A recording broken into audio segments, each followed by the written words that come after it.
Today, we are going to talk about how to get mentally stronger. That means how to breathe free from vices. What are vices? Well, vices are behaviors that provide short-term pleasure but come with a long-term cost, like psychological, physical, and even social. So they give you a certain pleasure, but then you're going to need more in that form, that same pleasure, in order to get the same effect. Now, this line you will hear me say a lot, and of course I do this on purpose. I will actually say more lines that I will repeat over and over again. Now, first of all, I'm not claiming that I'm mentally strong. I'm simply not. But I'm getting better and better because I'm following certain principles and working very hard on it. And sure, I was a professional fighter, and I did very well, yes, and that can make you mentally strong, but that's just in fighting. There's way more fights out there, way more vices, because those vices are our fights.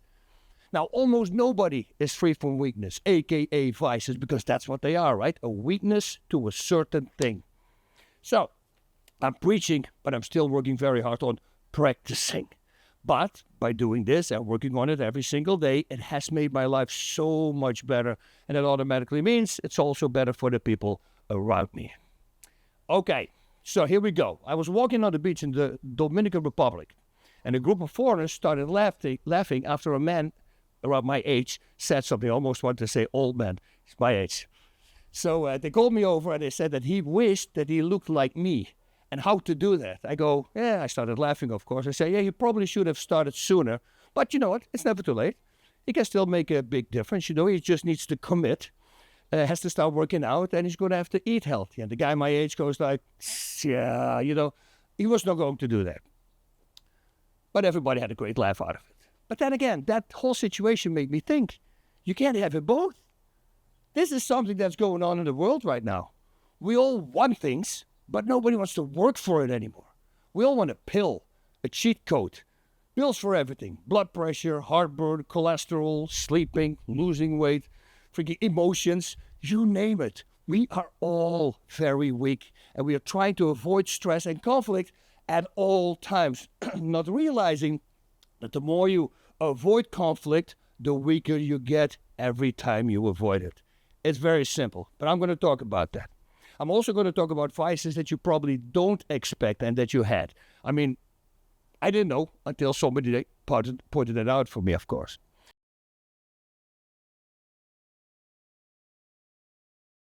You see, our society is giving us all these dumb suggestions. You can do whatever you want. Enjoy life, drink, drugs, eat whatever you want. Vape, smoke, scroll online, hours and hours.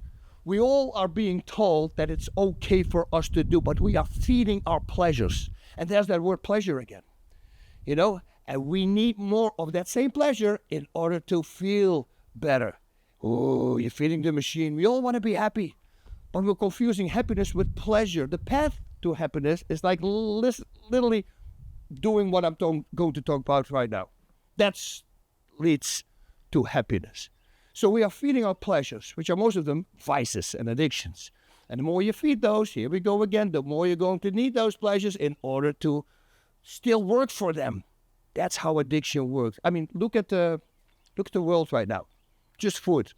Over 32% is obese in America. 35% is just overweight, and 7% is extremely obese. That's almost 75%, and that's just the food. Are those people enjoying their life because they can eat whatever they want? No, they're not. All my friends and family members who are overweight, all of them complain that they have to lose weight. But it's so hard. Yes, it is hard. We all have our vices, right? It was very hard for me to stop drugs and alcohol. I finally figured it out, but that was when I was like 50 years old. I mean, that's weak. I was weak.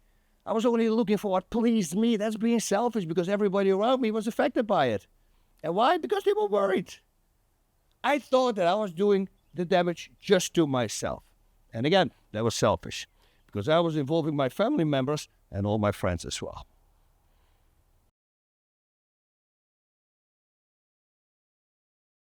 With drinking and doing drugs, well, what does it do? It shortens your life. Same as with eating too much food, right? And especially if it's unhealthy food. So that means less time on this planet with your loved ones and less time for them to enjoy your company. Now, to me, it was realizing that I wanted to see my grandkids grow up, to be there when they had their first relationship. Hopefully, maybe even I can see my grandchildren get married. And what about the fact if they're going to have babies? Man, how cool would that be? Well, if you're addicted to crap, you shorten your life. Like I said, same as with food. And listen, I don't mind the people that I love being overweight. Really, I don't care. You know, I love you for who you are, not for what you look like. But I am worried about their health, since when people overeat, most of the time, it's not healthy stuff they eat.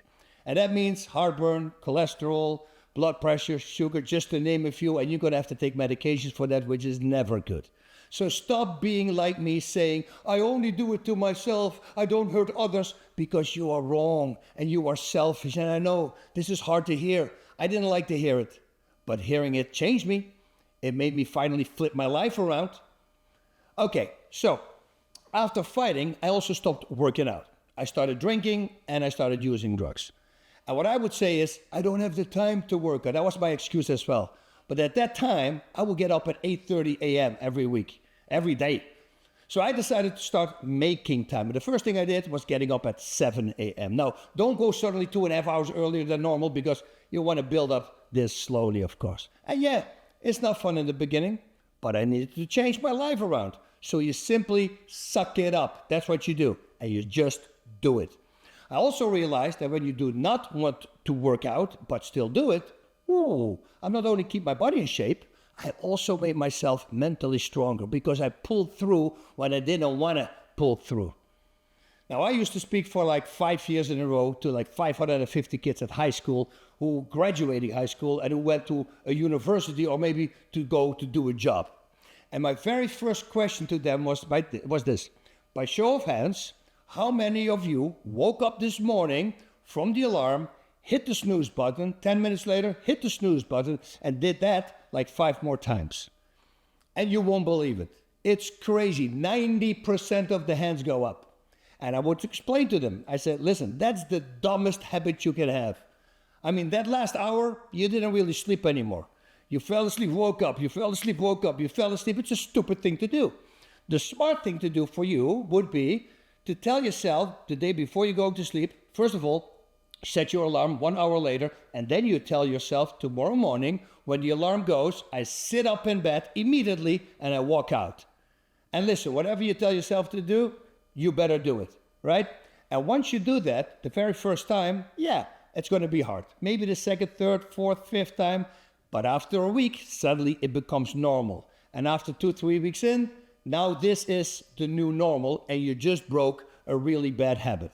Now this, of course, you can do with everything. Right now, though, we hit our snooze buttons on everything in life. Like tomorrow morning, I get up at 7 a.m. And then when it's 7 a.m. the next morning, boom, we hit the snooze button again. You know, I'm going to do it tomorrow. Or tomorrow, I'm going to sign up for a gym. Guess what? Next day, yes, you're going to hit the snooze button. I'll do it tomorrow. Or tomorrow, I'm only having an avocado and 2 slices of toast in the morning. Yeah, and then when breakfast comes, you're going to hit the snooze button and you load up on food again. But also things like simply standing up for yourself. Like, for instance, today, that person that always says something bad to me, if he's going to say something, this time I'm going to tell him it's not okay. But then it happens, and boom, they hit the snooze button again, and they try to avoid conflict. Or anger. What about that one? Anger is a vice? Yeah, why do you think you do it? We give into vices because they always have some form of pleasure in it. And anger happens to give you more endorphins. The brain releases a dopamine reward, that's what they call it, when you get angry. And why do you think you see those crowds who protest get more and more angry? Because like any other weakness and vice, every time you need more in order to get the same effect. Anger clouds the mind. It doesn't make you think straight. Right now it's November 23, and there was a protest in my old town in Westlake Village in California last week, and protesters were protesting, right? So one 65-year-old guy walked up and he told them what he thought of the protest. So one person hit him in the face with something, I don't know what it was, but he died. So a wife lost her husband, children lost their dad, a brother or sister lost their brother, parents lost a child, all because he had a different opinion. Think about that, how stupid it is. Listen, stop following politics. I did. Much happier life. You know why? Because it doesn't matter what you think or want, nothing will change. We don't know the truth anymore. Left, right, everybody's freaking lying. And since me being angry or upset about it is not going to change a bit, I just decided to avoid this meaningless clap in its entirety. Listen, we all have different opinions. And we believe that the political party that we follow will do what we want. And that's it, And we all have the same end goal as well. We all want what is good for this country. But most of us are brainwashed and we believe whatever they tell us. Did you ever hear about this? Conquer and divide. Well, that's a master plan that started by King Philip II of Macedonia. That's a guy in Greece, long time ago. And then later Julius Caesar used it as well. Actually, Napoleon Bonaparte also used it. And what it means is they set up the population to fight each other. So when they are distracted, the government can do whatever they want to do. Google it. See it for yourself. And we're the sheep. We all fall for it. And listen, we all have different opinions. So what? Replace the opinion with another opinion, and you find out that we are stupid. We're dumb. When I ask you, for instance, what is your favorite band? And you say Queen. And then I say, yeah, they're nice, but I want you to change it to the Beatles, because I love the Beatles. And then you can go back and forth, and you're probably going to get a good laugh out of it. But somehow, when you change that opinion with politics or religion, get ready. Now people are going to get angry, and there's going to be violence in the streets. That's pride right there. Because pride makes you think that you are correct and the other one is not. Pride is in a lot. It's also one of the reasons you start a vice. And just remember this, every person in hell is proud. Okay, let's talk about more vices. Mindlessly scrolling on your TikTok, Instagram, Twitter platform, or whatever. That's a vice. That is feeding your pleasures. And the more you do it, the more you need to be fulfilled. The same as like any other vice. The more you do it, that's not going to work anymore. You need more to feel that fulfillment again. Now, people who build fake social media accounts and start attacking other people, yep, there we go. That's another vice. They're just very insecure and afraid that people find out who they are. And that's, if you think about it, it's kind of exciting and it has a form of pleasure in it. They would never have the cojones to do this face to face. And that's addictive. Now, when they start doing that to me, you know what I do? I will give them a prayer hand emoji and a nuts emoji. And that means I pray for them in hope they're going to find their nuts. And then hopefully they can become a real man or woman in this case, because those crazies, well, they come in every kind of form. Now, the nuts I give them because they do this maliciously and they know what they are doing is wrong. Otherwise, I wouldn't do it. Otherwise, a prayer and a heart would go out. Which is what I would give to, for instance, those catfish people. Did you ever see that show? Right? And then when they find the person who's doing it, you'll take one look at the person. You're going to feel bad, right? I mean, you can tell immediately that they have nothing in their lives that makes them happy. They need to fake it. So that is also a vice, because they seek attention. Same as with any other vice. The more you do it, the more you need it in order to get the same feeling. Bullies, being a bully, that's a vice. It makes them feel powerful. The problem is they're so stupid to see that the opposite of being powerful, because they handpick their victims. They wouldn't want to pick a tough guy, so it's kind of sad. And again, they need more and more in order to get that same effect. Okay, big one, porno. There are people who masturbate like 15 times a day at least. They are at their work, right? They go to the restroom, do their thing, and they repeat that over the day, more and more. And the more they do it, the more they're going to need it. They're feeding their pleasures. Listen, I don't want to go into that one, but the stuff that can come from that is the worst stuff. I mean, we're talking rape, incest, and you name it. And it can come from that. I'm not saying that every person addicted to porn will become a rapist. Of course, I would never say that. But I can say that all the rapists started with porn. Because sex sells, guys. I mean, we're so stupid. Remember Jessica Simpson? Beautiful lady. Doing a commercial for Carl's Jr. She walks around in a bikini, eating a burger. The sales ran through the roof. Think about that. What does that say? That says that we are the dumbest people there are. I mean, we all know that she didn't get that body by eating burgers. So why on earth would we want to buy a burger because she eats one while wearing a bikini? Just think about that. That's how stupid and dumb and brainwashed we are. And yes, I say we because I don't exclude myself here. I have felt for things like that. Not that commercial because, I'm an in and out guy, so I would never do that. But other ones, and once you break them down, you realize you're just a moron. You're just a sheep who fell for it. Everything you can't stop doing and you need more and more in order to get the same feeling, that is a vice, a weakness. And you are a slave to it because you can't stop it. Well, you can actually, you just believe you can't stop it. Now, we also believe what others tell us as if it is true, right? Smoking cigarettes, for instance, right? You know it's really not that hard to stop smoking? Oh, yes, I hear it. All the heavy smokers are shouting now, you are wrong, you are, but I'm not wrong. Did you ever wake up in the middle of the night shaking, getting a cigarette just to stop your body from shakes? No, nothing. Alcoholics have that. You don't have that. Nobody did. You know why you believe it's hard to stop? Because people tell you it is hard to stop. Okay, boss, now you say people. What people? Okay, you want to hear something crazy? Do you know who tells you that smoking is very addictive? Who do you believe the main culprit is? You will be amazed when you hear this, because I was when my daughter actually told me this. It is the cigarette companies. Those are the companies who tell you that. They even put it on the package. Now, why would they do that? Okay, I tell you why. Because when you decide to stop smoking and it gets tough, you try to look for reasons to start smoking again. And when you give in, you can simply say, well, come on. Everybody knows it's hard to stop smoking. You fell for the lie. Ask any smoker who stopped if it really was that hard. They will all say, nah, it was really not that hard. Now, of course, there are people who have absolutely nothing in their lives, right? Nobody around them, and the only thing they do and the only thing they have is smoking. That's the only vice they have. Yes, those people, it's very hard to stop, of course, but that's also because of other reasons. All that combined, makes it very hard for them to stop smoking. But smoking doesn't require a physical detox. Sorry to burst your bubble right there. Now, remember the snooze button I was talking about?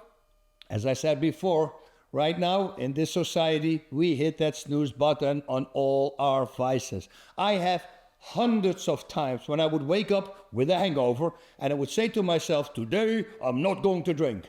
And then it becomes 3 p.m. and boom, I would hit the snooze button and guess what? Yep, I started drinking again.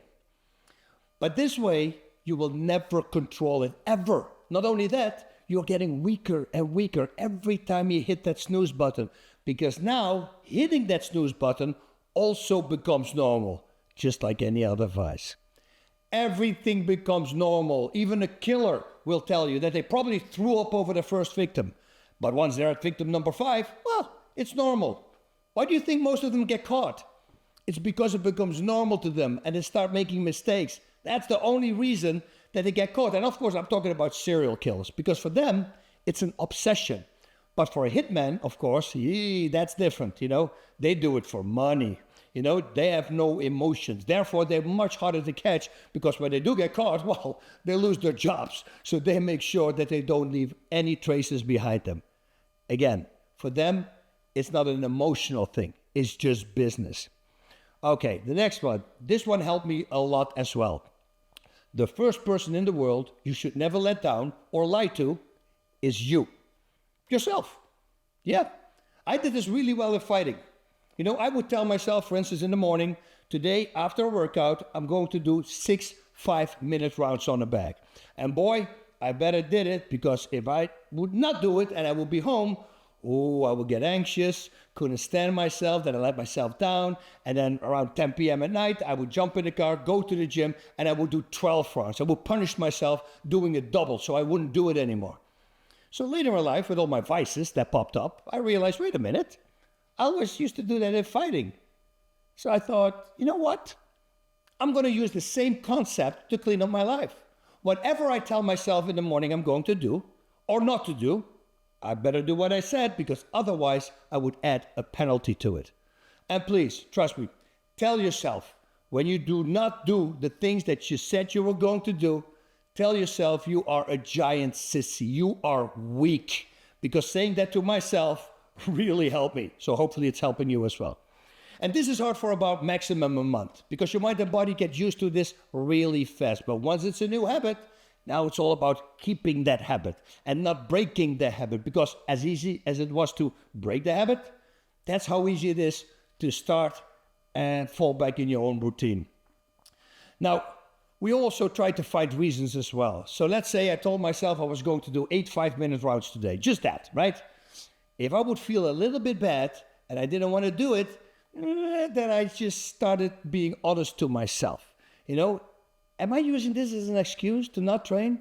And listen, when you know yourself really well, so you just be honest and admit, yeah, you're going to find out, yes, I'm trying to use this as an excuse. And boom, I would still train and do my 8 5-minute rounds. Now, if you feel a little bit out of the weather, but it's not that crazy bad, why not keep the habit? Go to the gym, do 8 light rounds. This way, you don't break the habit and you still do it.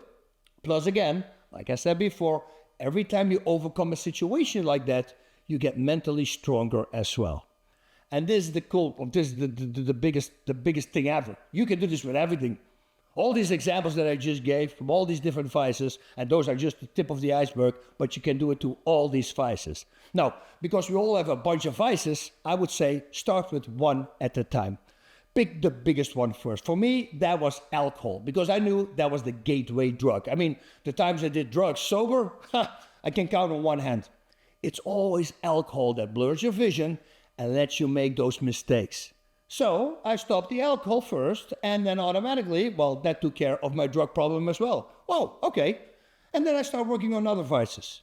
Like what, Bas? Well, what about profanity? I was using profanity a lot, so I decided to stop doing that. Now, why, Bas? Why would you do that? Why not? What is adding profanity going to do for you? Why do you do it? Is it really that necessary? For what? You can't explain things without throwing an F-bomb in every sentence? Listen, when you throw an F-bomb out there once a while, at least it holds its value. But some of these guys, come on, 3 in one sentence? You see, to me, that's an insecurity.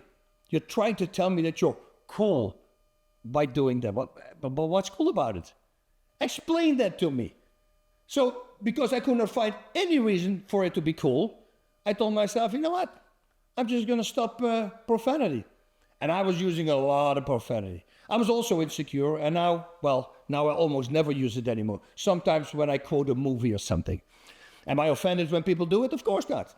We live in a free country. Do whatever you want to do. I'm just saying, in order to be heard, do you really need it? No, you don't. Otherwise, you're a pretty weak person, right? When you really believe that you have to add profanity in order to get heard.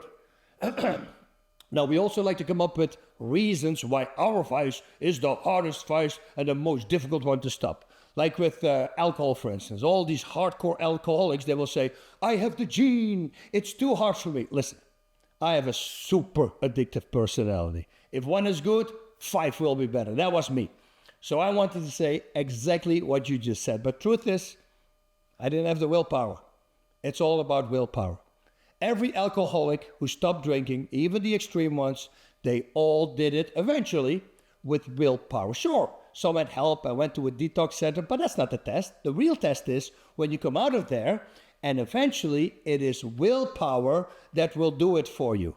So toughen up, or not, and see where that's going to take you.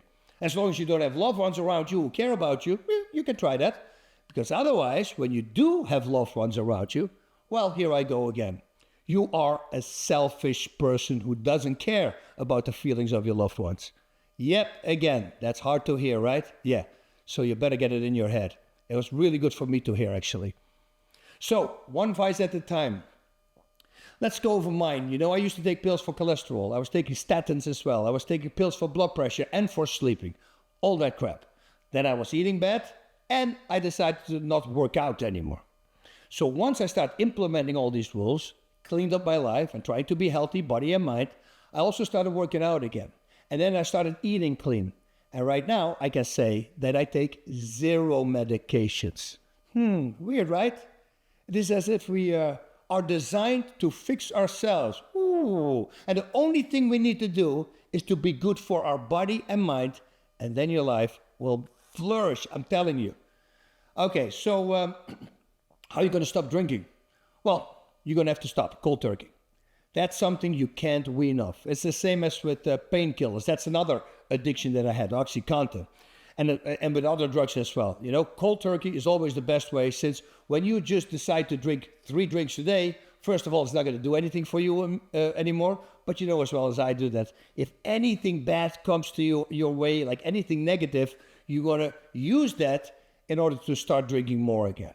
And you know I'm right, because I was exactly like that. Now, how to stop scrolling online? Waste the time. If you do something and it doesn't make you smarter or mentally stronger, I say don't do it. You don't gain anything, zero. Like, oh, I always wanted to learn Spanish. Well, if you are 4 hours a day scrolling online, you take 1 hour of those 4 hours, for 6 months, you will speak Spanish. Yeah, that might be hard to hear now, right?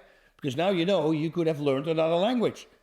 Imagine using the entire 4 hours to learn a new skill. Sky's gonna be the limit. But listen, we all need some time off. I understand that, you know, and sometimes you just need to do something mindless just to keep our mind relaxed. Then again, you know how I stop my ADD mind the best? It might surprise you. Sparring and fighting professionally. And why? Because once you spar or compete, the whole world stops. All the noise stops. There's peace. You have to focus, because otherwise you're going to get hit in the face, or in mixed martial arts, you're going to get submitted. Johan Hari talks about this in his book, Stolen Focus. Get that book. To stop your mind from all the noise around you, find something that is hard to attain, but is attainable. This is important, like rock climbing, for instance. No room for mistakes. Or juggling, right? You need to focus the whole time. You can't make a mistake, because if you do, well, it's going to fall down. Now, with the vice of scrolling online, you have to set limits. If you want to stop it, of course. If you normally do, let's say, 3 hours, you tell yourself, I'm going to do 2.5 hours today, and you set an alarm. And then don't be a sissy when the alarm goes off and you keep on going. No, you got to stop. And then every week you go 30 minutes less, until you give yourself an hour a day. But most of the time, when you start doing this, well, you're going to find out that you wasted a very big amount of time online, and you might stop entirely, because you know it's going to be much better for you. You know what really helped me with this also?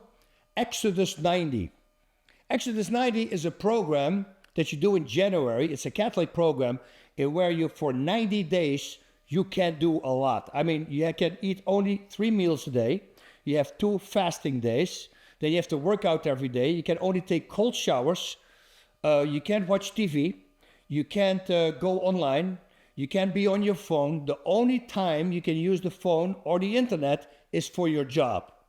And once you start implementing doing that for 90 days, suddenly you realize, man, I wasted a lot of time, because now instead of watching a TV show, you start reading a book. And maybe you learn something. Maybe it's a book that teaches you something. You know, whatever it is. But that really helped me a lot. Now, once you have all these rules in place, your life is going to be so much better. Example, right? Right now, when I wake up at 3:30 to go to the airport, I always think when I walk at the airport, man, I'm actually feeling great.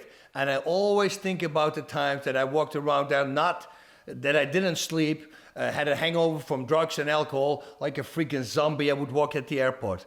Dude, I'm telling you, it's a gigantic difference right now. So I really hope that you're going to stop with that crap. Now, how do you stop getting angry online? Well, you're going to have to stop going online. The book that I just talked about, Stolen Focus, well, it also talks about this. Algorithms are specifically designed for you. They even know how many seconds you look at the picture. And based on how many seconds you look at a certain picture, they will feed you more and more of that same stuff. They want to keep you on the phone because it sells. Anger. If you look up anger, well, they're going to send you more hate stuff because, you know, that's what you want. They're feeding your pleasures. You're just being a sheep, and that is used for money. That's what you are. And if you know how many people resigned from building those algorithms because they knew they were killing the morals of people, dude, it's insane. They just couldn't live with themselves anymore. And by the way, the kids from those people, yeah, guess what? They're not allowed to go online because they know it pollutes them. Once you start seeing what vices you have, that's when you start building a plan to get off whatever vice is controlling you. So, what did it change in my life? Well, how do I start my day now? I wake up at 5:30 a.m. I don't even need an alarm clock anymore. The amount of things that I do before 8:30, which was the time I used to get up on, it's just insane. I just cleared 3 extra hours for myself and the Lord. So when you try to hide behind the excuse, I don't have the time, because that's what I used to say as well, simply make the time. But it's so hard. Yes, it is. And you don't need to do it. But if you don't want to do it, then stop complaining. All these people, oh, I'm this. You can fix it. You just simply have to do it. It's so crazy. And by the way, I already touched on this. Look at the screen time on your phone. How many hours are you on that thing mindlessly scrolling and gaining nothing that will be helpful or productive for you? Take 2 hours from that time. And why not spend it on yourself, or maybe even your loved ones? And then you and your loved ones, trust me, they're going to be so happy, because once you start doing that, life becomes much more enjoyable. And this is even better. I'm nothing special. Whatever I can do, trust me, you can do. And sure, we all have our quality sides to say. For me, it was fighting, right? And I like to invent things. But come on, man, this lifestyle, anybody in the world can do it. You just have to start with it, and you're going to have to be hard on yourself. That's the only thing. Toughen up is what I say. And listen, I've been a guy who have made the most mistakes in my life. I mean, I still make some. I was the idiot who did pretty much everything wrong. Meaning, I tell you what it means. I will never judge others, because the chance they do what I used to do, yeah, it's just very freaking high. So trust me, there will be no judging from Bas. And just imagine when you have everything under control in your life, how badass would that be? It's very hard, but I realize now it is attainable. 3 years ago, I didn't think it was, but I just kept on working on it, and you got to stay with it. And eventually it will work. And I'm not saying don't drink, don't eat. I say use moderation. Yeah, moderation. That's another word that never was in my vocabulary. And also remember this one more time. Once you have built a new habit, please stick with the habit. Because as I mentioned before now, it is boring. I know that. But once you start breaking the habit, that becomes normal again. And boom, you're going to be back to the place where you started with in the first place. As for now, it's very simple. Man up. Start getting control of your life. Don't say next week. No, when you want to sign up for a gym, do it now. 0 excuses. And remember, one vice at a time. Don't try to fix everything at the same time. It will not work. How do you know that, Bas? Because I tried and it's not working. And one last time, I'm not sitting here saying that I have everything under control. But boy, I gotta tell you, I cleaned up 80% of my life, and I'm just feeling really good. And because I feel really good, I want you to feel good as well. And don't sugarcoat things. We live in a society right now where everything is okay. It's okay to take pills for your mind. It's not okay. It's okay to eat whatever you want. No, it's not okay. Temperance, that's okay. And then you can do it. Now, this is the biggest kicker. Where can you find all these principles I was just talking about? It's gonna blow you away. Atheists, close your ears, because that's right. It's the Bible, guys. All these principles you can find in the Bible. Now, last thing. I'm going to leave you with an osu. I have done this more in videos, and for the people who watch this for the very first time, I explain what it means. It's a karate greeting. Osu. It's not os. That's what a lot of people say, O-S-S. It's not. It's O-S-U. It actually comes from 2 Japanese words. Oshi, which means push, and shinobu, which means endure. To push and to endure. And if you want to strive for excellence, right? If you want to stop a vice, well, there's going to be some times that you're going to have to push and endure. So Godspeed, everybody. Awesome.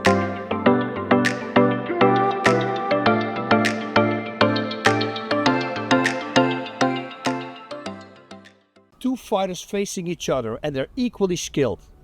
The fighter with the most stamina is probably going to win the match. If you have 2 teams facing each other, no matter what sport it is, equally skilled, the team with the best stamina is probably going to win the match. Now, why is that? Because they can keep on pushing. Now, your lungs don't do anything by themselves. They're just 2 bags. There's not a single muscle in your lungs. Your breathing muscles are responsible for opening up your lungs. And by the way, you have 11 pounds of breathing muscles. It's actually the number one priority in your body. I mean, 3-4 minutes without it, and you might be dead. Now, when you are gassing in an athletic event, you know what's happening? That's your breathing muscles stealing blood. Yes, that's a medical term, blood stealing. They're stealing blood from your limbs to support themselves so they can keep you alive, since it's the number one priority in your body. And now you might ask, wait a minute, so now why don't I work out those 11 pounds of breathing muscles? Oh yes, you asked the right question. That is what the O2 trainer does. The O2 trainer is an inspiratory muscle trainer, which works out your diaphragm and your intercostal muscles, which are your 11 pounds of breathing muscles, so you can expand your chest maximally, so fill up your lungs maximally.